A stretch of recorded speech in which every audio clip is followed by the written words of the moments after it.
And, I see a lot of problems with conservative ideas right now. I see a lot of contradictions. And let me give you a couple of them, just a couple of things that really bother me about the conservative arguments right now. We're constantly talking about how the Constitution was made for a religious people. John Adams, right? Our Constitution was made only for a moral and religious people. It's wholly inadequate to the government of any other. But polls continually show people who say they have no religion, they associate with no religion, those people are rising. The number of those people are rising. The country still about 70% identifies as Christian, but the number of people who identify as no religion is rising. Now, those people aren't atheists necessarily. A lot of them are into New Age, crazy stuff, and they believe in something. But my question is, if the Constitution was written for a religious people, and I'm sure most of the founders were talking about Judeo-Christian religious people of some sort, some kind of Western religious people, and we're losing those people, how are you going to fight for the Constitution? Why would you fight for the Constitution if the people who can be governed by it aren't there anymore? I think we really have to talk about God. I think we really have to talk more about whether we can, not just whether it's good to believe in God. Of course it's good to believe in God. It's useful to believe in God, but is he there? Can we make the argument for God in a scientific world?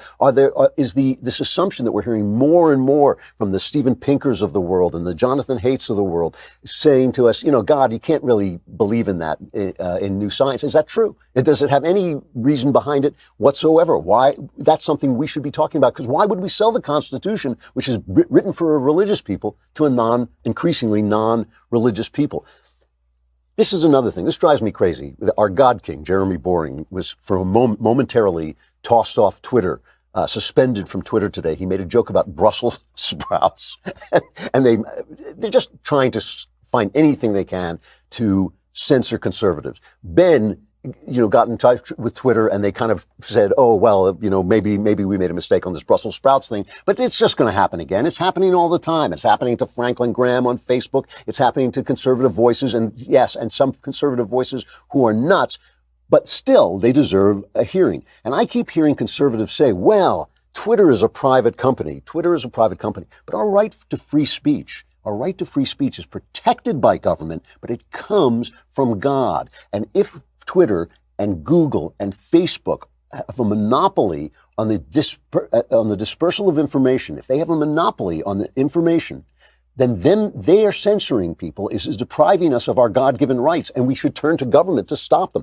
They should be forced to live up to the standards that were set by the fact that they are platforms and not publishers. The fact that they're platforms mean we can't sue them when we get slandered there, but it also means they can't censor us. And they are censoring us, and they're pretending they're not, but they are. And we should fight back against them, even using the government if we have to. Our arguments have to make sense. Our arguments have to make sense in order for us to win. And finally, the economy,